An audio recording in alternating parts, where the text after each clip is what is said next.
राजकीय महाविद्यालय बीदासर की ई कंटेंट श्रृंखला में आज हम बात कर रहे हैं बीए प्रथम वर्ष राजनीति विज्ञान के मूल आधार के अंतर्गत उत्तर व्यवहारवाद की। जैसा कि इससे पहले वीडियो में हमने उत्तर व्यवहारवाद के पूर्ववर्ती जो विचारधारा थी व्यवहारवाद, उसके बारे में पढ़ा। डेविड ईस्टन के द्वारा किस तरह से व्यवहारवाद की व्याख्या की गई, किस तरह से उन्होंने 8 मूलभूत अवधारणाएं व्यवहारवाद की दी, ये सब हम पहले वीडियो में देख चुके हैं। अब हुआ यूं कि व्यवहारवाद का विकास हुआ, लेकिन इसके जो जनक थे डेविड ईस्टन, वो व्यवहारवाद के विकास से संतुष्ट नहीं हुए, क्योंकि व्यवहारवाद में भी कुछ बेसिक कमियां रह गई, जिनके कारण से इसका तत्कालीन समाज के लिए जो योगदान था वो महत्वपूर्ण नहीं बन सका। और लगभग 15 वर्षों के दरमियान डेविड ईस्टन ने स्वयं ये महसूस किया कि व्यवहारवाद में हमें और सुधार की आवश्यकता है, और इसीलिए उन्होंने व्यवहारवाद का ही अगला जो सुधारात्मक रूप है उत्तर व्यवहारवाद, उसका नारा दिया। दोनों के जनक डेविड ईस्टन ही थे, व्यवहारवाद के जनक भी और उत्तर व्यवहारवाद के जनक भी। अब उत्तर व्यवहारवाद का जन्म माना जाता है 1969 में न्यूयॉर्क में जो अमेरिकन पॉलिटिकल साइंस एसोसिएशन की मीटिंग हुई, वहाँ डेविड ईस्टन ने उत्तर व्यवहारवाद का नारा बुलंद किया। उन्होंने कहा, व्यवहारवादी क्रांति से हम अपने विश्लेषण को सार्थकता नहीं दे सकते, अतः हमें उत्तर व्यवहारवादी बनना होगा। और उत्तर व्यवहारवाद के प्रासंगिकता धर्म के अंतर्गत उन्होंने 2 नारे दिए, कर्म और प्रासंगिकता, एक्शन एंड रिलेवेंस। उत्तर व्यवहारवाद क्रांति है न कि प्रतिक्रिया, विकास है न कि अनुरक्षण। ये डेविड ईस्टन ने तब कहा जब कुछ विद्वानों ने यह आरोप लगाया कि ये तो वापस परंपरागत विचारधारा की ओर लौटना हो गया, कि भाई व्यवहारवाद का आप विरोध कर रहे हो, इसका मतलब व्यवहारवाद गलत था। तो उन्होंने उत्तर देते हुए कहा नहीं कि नहीं, उत्तर व्यवहारवाद कोई प्रतिक्रिया नहीं है, ये क्रांति है। क्रांति हमेशा सुधार करते, तो व्यवहारवाद की ही कुछ जो कमियां हैं उनको सुधारने के लिए उत्तर व्यवहारवाद आया है। ये आगे की तरफ जाने वाला विकास है, न कि प्रतिक्रिया के रूप में अनुरक्षण यानी पीछे लौटना। फिर उन्होंने व्यवहारवाद के जिस प्रकार से 8 विशेषताएं या सिद्धांत दिए थे, उसी प्रकार उत्तर व्यवहारवाद की 7 विशेषताएं या प्रासंगिकता के सिद्धांत डेविड ईस्टन ने दिए। यहाँ एक बहुत बड़ा अंतर उन्होंने बताया कि अस्पष्ट होने से गलत होना कम बुरा है, ये व्यवहारवाद की अवधारणा थी। अस्पष्ट होने से गलत होना कम बुरा है, कि आप स्पष्ट रहिए चाहे आप गलत है। लेकिन उत्तर व्यवहारवाद ने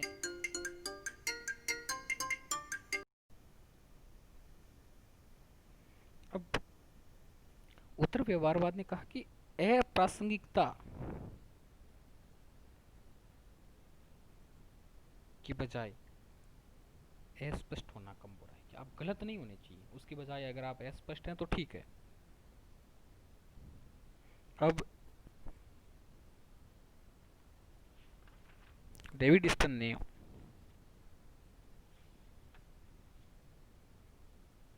उत्तर व्यवहारवाद के विकास के अंतर्गत जो कुछ कार्य किया उसके बारे में हम बात कर लेते हैं। उत्तर व्यवहारवाद की जो 7 आधारभूत मान्यताएं या विशेषताएं, प्रासंगिकता सिद्धांत, प्रासंगिकता धर्म उन्होंने बताए। प्रविधि से पूर्व सार, यानी तकनीक या जो विधि है, प्रविधि है, उसका स्थान गौण है, उससे पहले सार यानी जो उद्देश्य है उसका स्थान प्राथमिक है। दूसरा है सामाजिक परिवर्तन पर बल, तथ्यों की सामाजिक संदर्भ में व्याख्या कर सामाजिक परिवर्तनों में सक्रिय भूमिका निभाना चाहते हैं। यानी उत्तर व्यवहारवाद है वो ये कहना चाहता है कि जो भी हम अपने शोध से तथ्य जुटाते हैं उनके सामाजिक संदर्भ में व्याख्या करें और सामाजिक परिवर्तन में अपनी सक्रिय भूमिका निभाएं। आपने शोध में क्या तथ्य दिया, क्या आपने सिद्धांत दिया, वो ज़्यादा महत्वपूर्ण नहीं है, उस सिद्धांत से सामाजिक परिवर्तन किस प्रकार से हो सकता है ये ज़्यादा महत्वपूर्ण। समस्याओं के विश्वसनीय निदान की आवश्यकता, राजनीति विज्ञान की सार्थकता समकालीन राजनीतिक सामाजिक संकट को हल करने में सहयोग देने से। उत्तर व्यवहारवाद ये कहता है कि समकालीन जो समस्याएं हैं उनका विश्वसनीय निदान करना हमारा प्रमुख कर्तव्य है। मूल्यों की महत्वपूर्ण भूमिका, ये मूल्य निरपेक्षता की कहीं बात नहीं करते, ये तो कहते हैं मूल्य महत्वपूर्ण है, क्योंकि मूल्य निरपेक्ष ज्ञान है वो मानवता का विरोधी बन सकता है। मूल्यों की हमें अनिवार्य रूप से आवश्यकता है। हालांकि तथ्यों को गौण नहीं करते, लेकिन तथ्य के साथ मूल्य भी जरूरी है। बुद्धिजीवियों की भूमिका, उत्तर व्यवहारवाद बुद्धिजीवियों की भूमिका के बारे में बात करता है कि उनका बौद्धिक दायित्व है कि वे उदारवादी मानव मूल्यों की रक्षा के लिए प्रतिबद्ध रहें। कर्मनिष्ठ विज्ञान, व्यवहारवादियों ने राजनीति विज्ञान का शुद्ध वैज्ञानिक अध्ययन के नाम पर इसे मनन विज्ञान में बदल दिया, केवल चिंतन, जबकि उत्तर व्यवहारवाद इसे सुधार कर कर्म विज्ञान बनाना चाहता है कि केवल चिंतन मत करो, कुछ आगे कर्तव्य भी करो। और अंत में व्यवसाय का राजनीतिकरण, राजनीतिक वैज्ञानिकों और बुद्धिजीवियों व उनसे संबंध संघों, शिक्षण संस्थाओं, इन सब का उद्देश्य उत्तरदायित्व मानव के ताकि उदार मूल्य हैं उनकी रक्षा के लिए इन्हें खुलकर सामने आना चाहिए, तटस्थ नहीं रहना चाहिए। स्टर्न का कथन है कि जानने का अर्थ है प्राप्त ज्ञान को कर्म रूप में लागू करना तथा कार्य करने का अर्थ है समाज के पुनर्निर्माण में अपने आप को लगा देना। व्यवहारवाद और उत्तर व्यवहारवाद में तुलना अधिकांशतः पूछ ली जाती है। अंतर कह सकते हैं, विकास की विभिन्न अवस्थाओं में अंतर है। व्यवहारवाद परंपरावाद के खिलाफ नवीन विकास क्रम की शुरुआत करने वाली अवधारणा है, जबकि उत्तर व्यवहारवाद व्यवहारवाद की कमियों के विरुद्ध ही उसमें सुधारात्मक आंदोलन है। जहां व्यवहारवाद परंपरावाद का पूर्ण बहिष्कार करता है, वहीं उत्तर व्यवहारवाद व्यवहारवाद की केवल कमियों को सुधारना चाहता है, उसे पूर्ण रूप से खारिज नहीं करता। तथ्य व मूल्य के संदर्भ में अंतर है। व्यवहारवाद सिर्फ तथ्यों की बात करता है, जबकि उत्तर व्यवहारवाद तथ्य और मूल्य दोनों की बात करता है।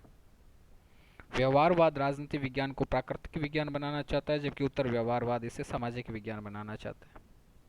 व्यवहारवाद में प्रासंगिकता का गुण नहीं है, जबकि उत्तर व्यवहारवाद में है।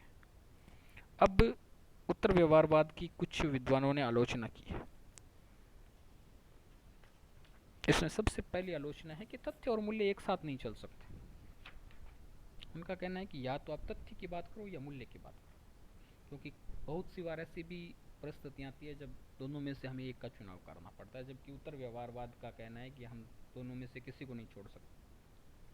पूर्वाग्रह ग्रसित तथा अवैज्ञानिक दृष्टिकोण, उत्तर व्यवहारवाद पर यह भी आक्षेप लगाया जाता है कि यह पूर्वाग्रह से ग्रसित है, क्योंकि ये उदारवादी जो मूल्य हैं केवल उन्हीं को आधारभूत मानता है, और जब किसी पद्धति में कुछ चीज़ों को आधारभूत मान लिया जाता है बिना किसी शोध के, बिना किसी वैज्ञानिक सर्वेक्षण के, तो हम उसमें अवैज्ञानिकता की जो बात है उसके ऊपर भी प्रश्न उठ सकते हैं। अमेरिकी राष्ट्रीय हितों का प्रतिनिधित्व, ये व्यवसाय के राजनीतिकरण के द्वारा अमेरिका के राष्ट्रीय हितों को बढ़ावा देना चाहता है। उदारवादी मूल्यों को महत्व देने के कारण ये एकांगी विचारधारा है जो संपूर्ण विश्व का प्रतिनिधित्व नहीं करती।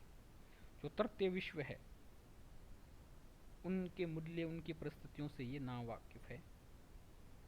तथापि अगर हम समग्र दृष्टिकोण देखें तो व्यवहारवाद की कमियों को सुधारने में उत्तर व्यवहारवाद ने बहुत महत्वपूर्ण योगदान दिया, और आज भी हम उत्तर व्यवहारवाद का कोई विकल्प नहीं खोज पाए हैं। तो निश्चित तौर पे उत्तर व्यवहारवाद का अपना महत्व है। हाँ, प्रत्येक विचारधारा में कुछ अपनी कमियां रहती है, क्योंकि मानवता के ज्ञान विज्ञान का क्रम यही है कि निरंतर उन्नति की ओर अग्रसर होना। तो जो पुरानी जो धारणाएं हैं, पुराने सिद्धांत है, उसमें अगर कोई कमी ही नहीं होगी तो नवीन ज्ञान विज्ञान का विकास कैसे होगा। लेकिन इन कमियों को देखकर हम उस संपूर्ण अवधारणा, उसके महत्व को खारिज नहीं कर सकते।